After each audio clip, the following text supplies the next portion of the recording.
Hello everyone, welcome to our kitchen.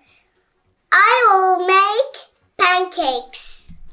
Ingredients: 1 cup all-purpose flour, 2 tablespoons white sugar, 2 teaspoons baking powder, 1 teaspoon salt, 1 cup milk, 2 tablespoons vegetable oil, 1 egg beaten.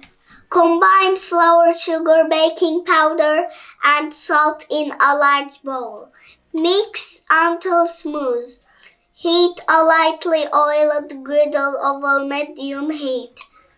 Pour batter into the griddle.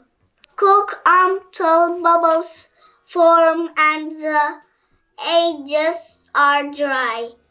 1 to 2 minutes. Flip and cook until browned on the other side. Repeat with remaining batter.